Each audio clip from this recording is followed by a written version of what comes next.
Film dibuka pada tahun 1931, tepatnya di Prancis, dengan memperlihatkan seorang pria yang bernama Henry atau biasa dipanggil Papillon. Pada saat itu, Papillon berhasil membobol sebuah brankas yang berisi berlian.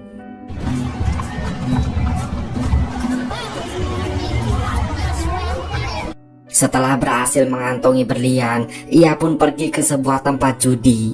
Ternyata Papillon tergabung dengan kelompok gangster yang dipimpin oleh Jean Castelli. Pada malam itu, kelompok gangster ini mendapati seorang pria yang bernama Roland telah melaporkan bisnis ilegal mereka. Selanjutnya, pria itu pun dihabisi karena telah berurusan dengan kelompok gangster mereka. Setelah menyerahkan berlian kepada Castelli, Papillon pun lanjut bermain judi sembari menunggu kekasihnya. Dan ternyata Papillon juga menyimpan sebagian berlian itu agar ia dan kekasihnya dapat bersenang-senang. Hal tersebut diketahui oleh asisten Castelli yang langsung melaporkannya. Sementara Papillon dan Nanette langsung menghabiskan waktu bersama. Singkat cerita, keesokan paginya mereka dikejutkan dengan kedatangan polisi yang akan menangkap Papillon. Ternyata Papillon ditangkap atas tuduhan pembunuhan Roland, yang tentu saja hal ini dijebak oleh Castelli. Akhirnya Papillon pun dijatuhi hukuman penjara seumur hidup. Keesokan harinya, Nanette mengunjungi Papi dan memintanya untuk mengajukan banding. Namun Papi tahu bahwa hal itu tidak akan mudah, karena Castelli dan polisi sama-sama jahat. Papi berencana untuk kabur dan meminta Nanette untuk melupakannya.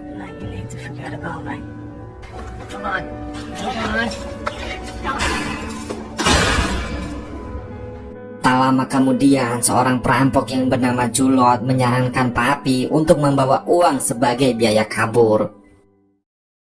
Selanjutnya semua napi berbaris untuk dilakukan pemeriksaan, sementara Papi dan Julot terlihat sedang memperhatikan napi yang bernama Louis Degas. Louis Degas adalah seorang milioner yang ditahan di sana karena membuat obligasi palsu. Setelah selesai diperiksa, semua napi ini akan dipindahkan ke pulau penjara yang terletak di Guyana, Prancis. Setelah itu, para napi berjalan menuju kapal tahanan yang akan mengangkut mereka. Dalam perjalanan, istri dan pengacara Louis Degas mengatakan bahwa mereka akan mengajukan banding sehingga Degas bisa segera pulang. Sesampainya di dalam tahanan, Papi dan Julot menyiapkan tempat beristirahat untuk Degas. Papi kemudian menawarkan diri menjadi bodyguardnya dengan imbalan biaya untuk kabur. Namun untuk sekarang, Louis Degas tidak bisa mempercayai siapapun, hingga ia pun menolak tawaran tersebut.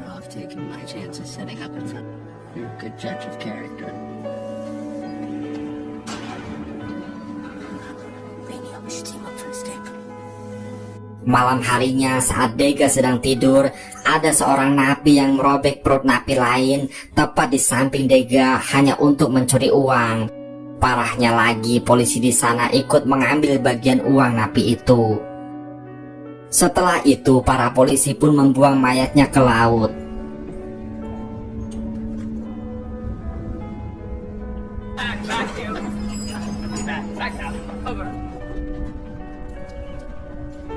Setelah melihat kejadian itu, keesokan harinya Degas terus mengikuti Papillon. Karena merasa khawatir, akhirnya Degas pun sepakat untuk menjadikan Papillon sebagai bodyguardnya sampai ia bebas. Louis Degas tidak berniat kabur karena ia yakin sang istri dan pengacaranya akan mengajukan banding.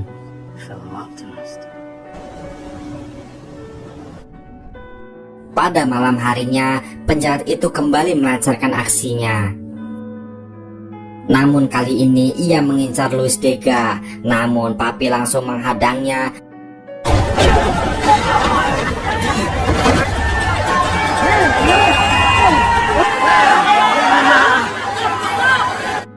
Tak lama kemudian, polisi menyemprotkan uap panas dan memeriksa tahanan. Sebagai hukumannya, Papi dipindahkan ke kelas pertama, di mana kaki dan tangannya pun diikat.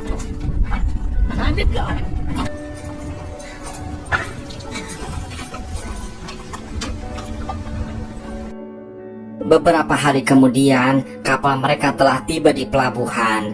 Julo tiba-tiba menyayat kakinya agar bisa dilarikan ke rumah sakit.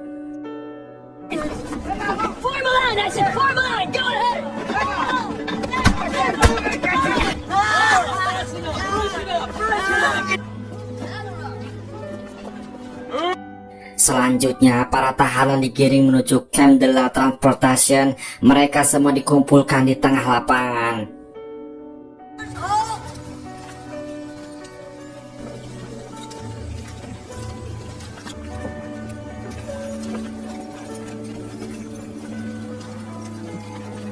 Tak lama dari itu, kepala penjara pun datang dan mengatakan bahwa siapapun yang berani melarikan diri akan dijatuhi hukuman isolasi selama 2 tahun dan hukuman kedua selama 5 tahun.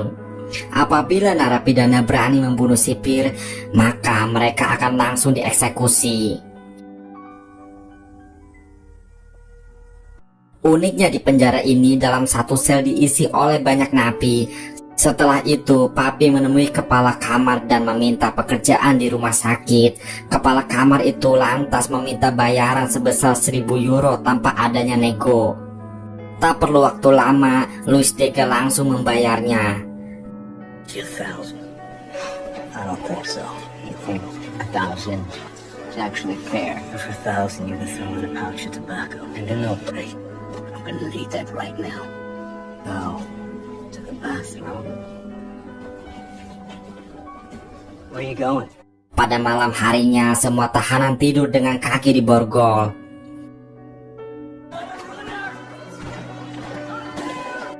Keesokan paginya, para sipir berteriak bahwa ada napi yang kabur. Setelah itu mereka antri untuk penempatan kerja. Papi dan Dega ditempatkan di rumah sakit. Namun sayangnya wakil kepala sipir memindahkan mereka ke Roto Zero. Rupanya adik ipar si wakil sipir ditangkap karena surat obligasi yang dibuat oleh Dega. Very common name. Take him too. Move! Rote Zero ternyata adalah sebuah tempat penambangan batu. Di sana mereka terlihat seperti budak daripada tahanan. Dega yang tak terbiasa melakukan pekerjaan berat sangat tersisa dengan pekerjaan ini. Dega langsung merasa tidak enak badan hingga mengalami diare. Hal itu menyebabkan uang yang ia simpan di perutnya terjatuh. Papi langsung mencari uang tersebut sampai ketemu. What the hell are you doing? Work for the rest of us. Mind your own business. Break it up. Up!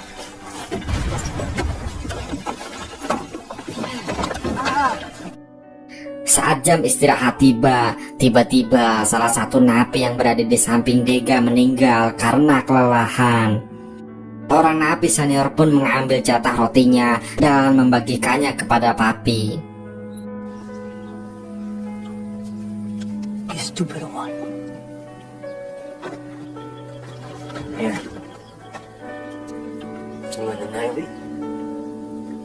Di saat Papi dan Selir sedang berbincang, ada seorang napi yang menodongkan senjata kepada Dega. Papi pun langsung mengusir pria itu. Boyfriend's got trouble. Money. Now you're talking to me. Saat di tengah jalan, mereka bertemu dengan rombongan wanita pesanan dan seorang germo. Lalu mereka meminta tumpangan. Papi menanyakan harga sewa perahu kepada germo tersebut.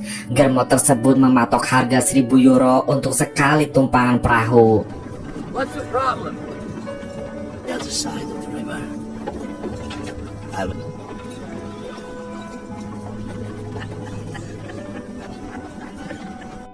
Selesai bekerja, mereka pun membersihkan diri. Ternyata napi yang tadinya menyerang Dega masih menyimpan dendam. Napi itu datang dengan 2 orang temannya untuk membalas dendam. Akhirnya Papi berhasil mengalahkan mereka bertiga, meskipun ia mendapatkan sayatan pisau.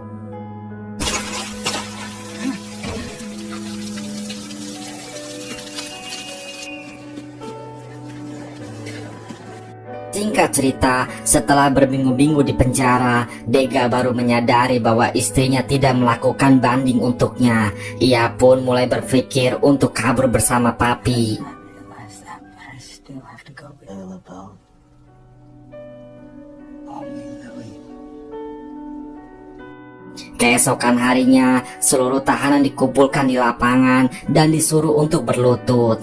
Kepala penjara mengatakan bahwa ada napi yang berusaha kabur dengan cara membunuh 2 orang sipir. Ternyata yang dimaksud adalah Julot. One of them died this morning. He could go on a run through the jungle. Thank you for...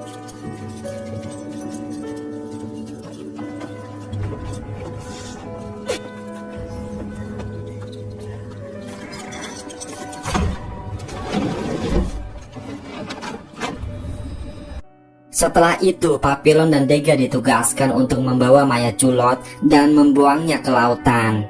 Namun karena Dega tak terbiasa mengangkut barang berat, membuat sipir marah hingga mencambuknya. Papillon yang geram dengan perilaku sipir langsung memukulnya dengan batu dan menggunakan kesempatan ini untuk kabur. 2 orang sipir terus mengejar Papillon hingga sampai ke tepi sungai.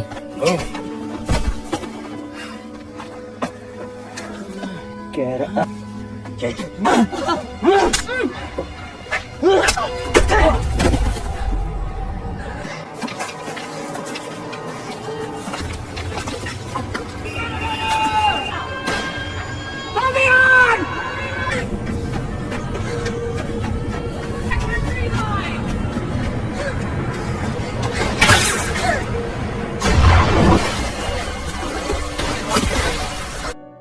Sementara Luis Dega sangat frustasi karena ditinggal Papillon begitu saja. Pada malam harinya, Papillon pergi menemui Germo yang dulu. Namun sayangnya Papi tidak membawa uang sepeser pun. Namun ia berjanji akan membayarnya begitu sampai di Prancis. Sayangnya Papi ditangkap dan berhasil dibawa masuk lagi ke dalam penjara.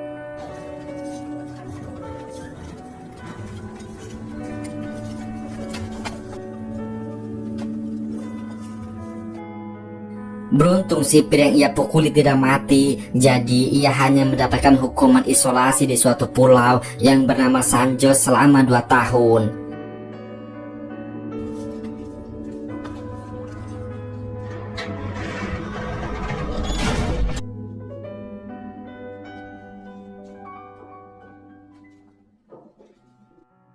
Menurut sejarah, banyak napi yang menjadi gila setelah diisolasi di pulau tersebut.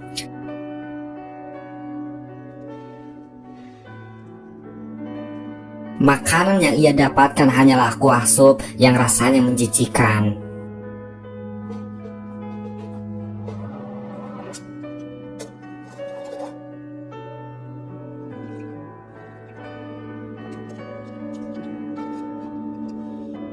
Beberapa hari kemudian, sipir yang dulu dipukuli oleh Papi datang ke selnya untuk membalas dendam.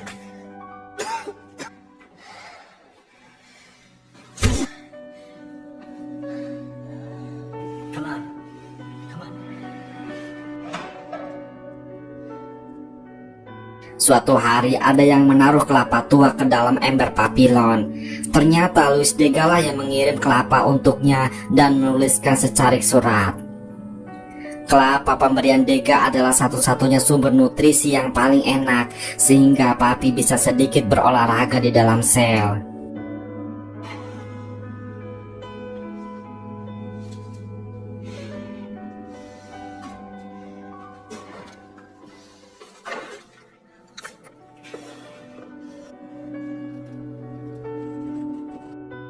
Namun suatu hari sipir memeriksa ember Papi dan menghabisi orang yang membawakannya kelapa.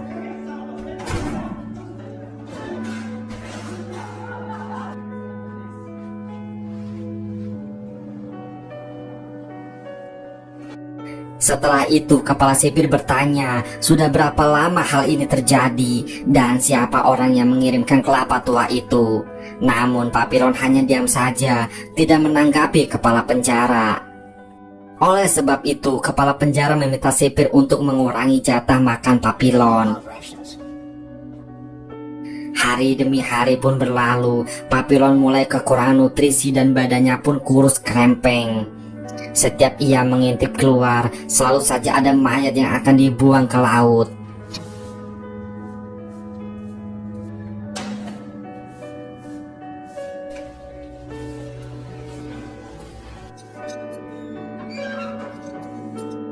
Di saat Papi sedang dalam kondisi kelaparan, tak disangka kepala penjara datang dengan membawa semangkuk sup daging. Ternyata sup tersebut adalah sogokan agar Papillon menyebutkan nama siapa yang mengirimkan kelapa. Bukannya memberitahu, Papillon malah menyuapi sipir dengan sup daging itu. Oleh sebab itu, kepala penjara menyuruh sipir untuk menutup semua sumber cahaya yang masuk ke dalam kamar Papillon.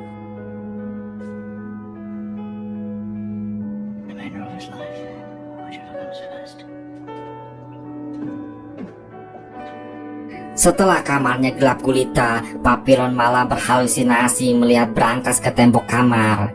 Ia mencoba membuka brankas dan berpikir dengan keras untuk membobolnya, namun ia tidak berhasil membukanya.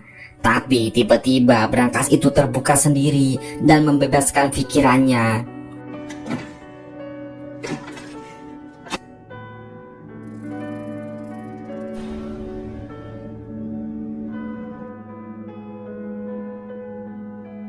Singkat cerita, tak terasa Papillon sudah menghabiskan waktu selama 2 tahun di sel isolasi. 2 orang sipir membawa pergi ke ruang perawatan.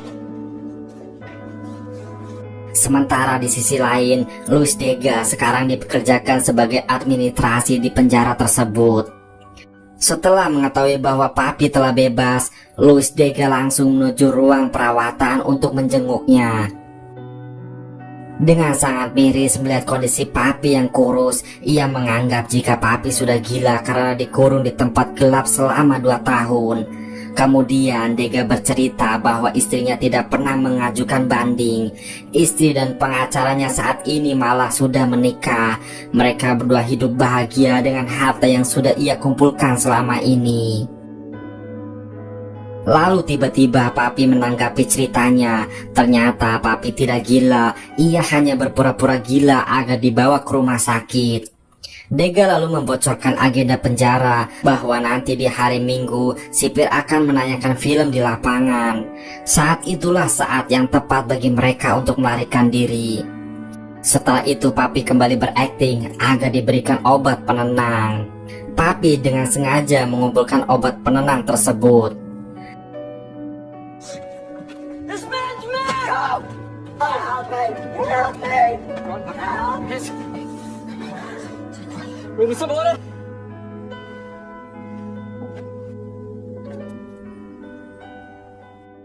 Pada suatu malam, Papi mendengar suara ribut di kamar mandi. Ternyata seorang sipir sedang berusaha melecehkan seorang napi laki-laki.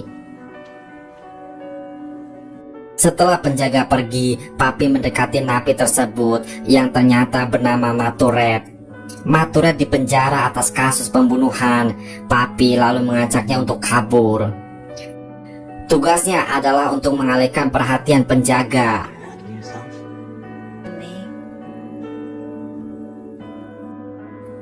Keesokan harinya, Selir berpura-pura gila agar masuk ke dalam ruang perawatan. Ia sudah menghubungi penjual perahu yang meminta uang 50% sebagai biaya sewa. Luis Dega memberikan uang terakhirnya kepada Papi. Go through the warden's building. I'll have a key. Sure, you can trust him. Needs the money now.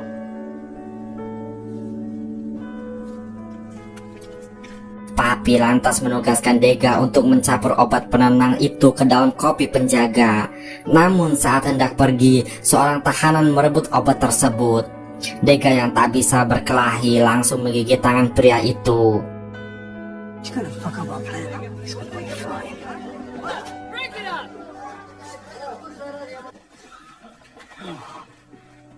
See you tonight. Pada malam harinya saat film diputar, mereka pun mulai menjalankan rencananya. Dega mencampur obat penenang itu ke dalam botol minuman. Your coffee's fresher. Very nice. Sementara Maturet mengajak penjaga ke toilet untuk berpacaran.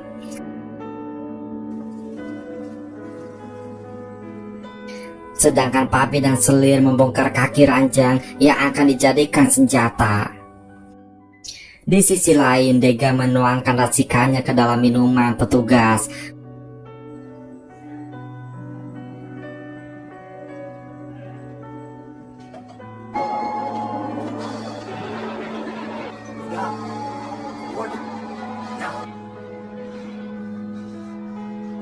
Papi dan Selir kemudian melumpuhkan penjaga di toilet.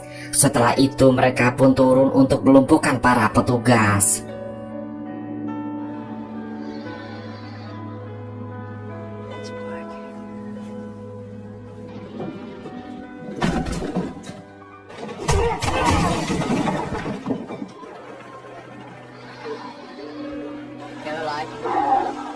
Yes, of course.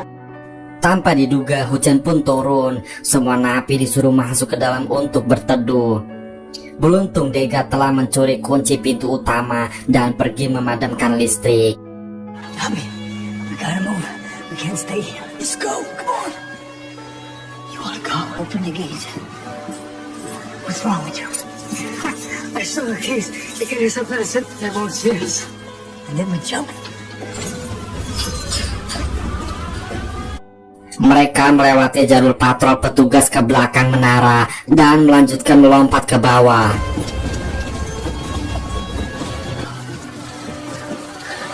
Easy.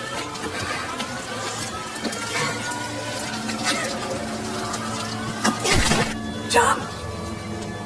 Come on. Come on. They're gonna see you. Come on.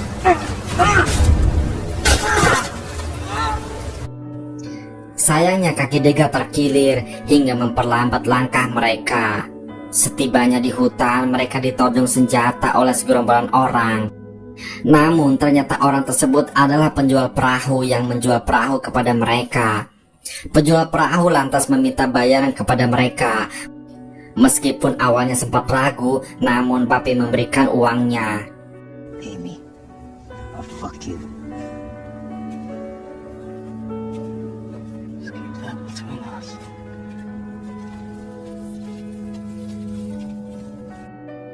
Setelah menyiapkan perahu, mereka pun berlayar dengan aman. Namun tanpa diduga, di tengah jalan perahu mereka bocor dan kemudiannya pun patah. Pada situasi genting ini, Selir yang sejak awal tidak menyukai Luis Dega ingin menyingkirkannya. Menurut Selir, Luis Dega sejak awal tidak berguna dan hanya menjadi beban bagi mereka.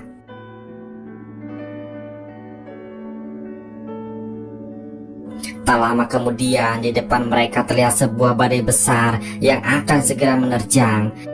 Hal ini membuat keinginan Selir untuk menyingkirkan Dega semakin menjadi-jadi. Dia ingin membuang Luis Dega agar beban perahu ini berkurang. You wanna die for him? Last chance, Poppy, step aside! Hingga pada akhirnya terjadilah perkelahian. Luis Dega yang sudah muak akhirnya menusuk Selir berulang kali lalu membuangnya ke laut. Setelah itu perahu mereka pun diterjang badai besar.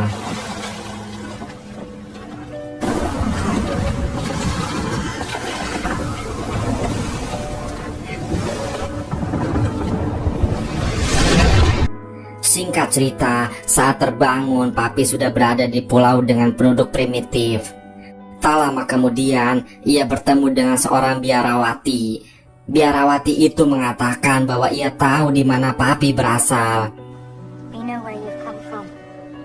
Just go and wash yourself. Then come.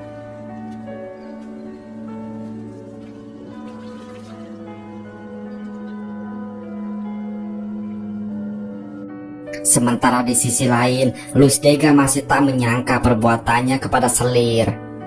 Luis Dega dan Maturete memutuskan untuk tetap tinggal di pulau tersebut. Sementara Papi akan tetap kembali ke Prancis. Good luck.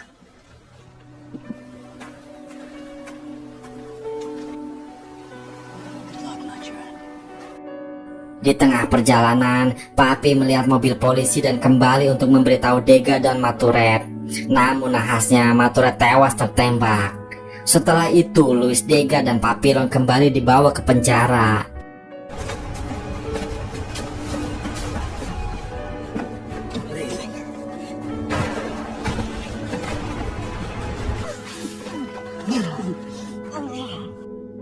Setelah menjalani hukuman isolasi selama 5 tahun, kepala penjara mengirim Papillon ke Pulau Iblis. Few men survive 5 years in solitary. What were you living for?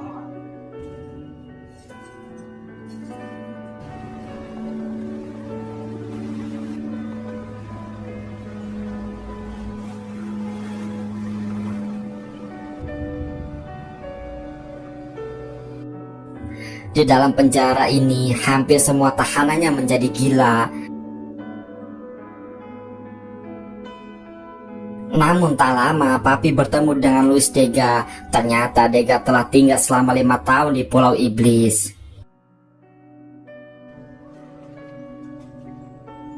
She's doing in a place like this. Dega menghabiskan hari-harinya dengan melukis dinding di kamarnya. What do you think? Let's get some food in you. Keesokan harinya, Dega mengajak Papi untuk mengambil air. Kemudian Papi naik tangga untuk melihat sisi pulau. Ia masih berharap agar bisa bebas dari penderitaan ini. Can you get to the ocean? Even if you survive the fall. Ia melemparkan sebuah kelapa tua yang kemudian terbawa arus menjauhi pulau. Setelah itu, mereka berdua membuat rakit dengan menggunakan kelapa yang dimasukkan ke dalam karung goni.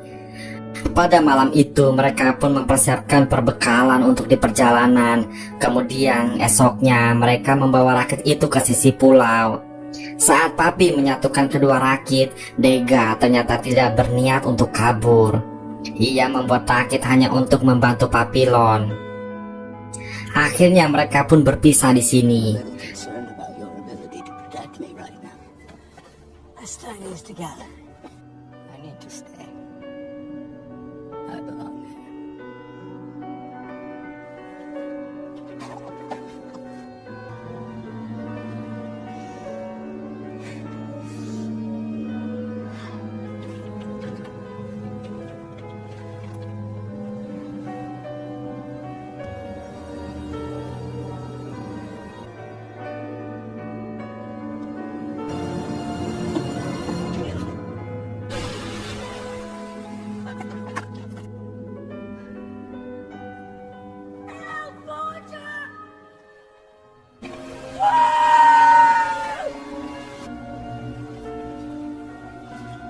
Singkat cerita, pada tahun 1969, sekarang Papillon menjadi warga negara Venezuela.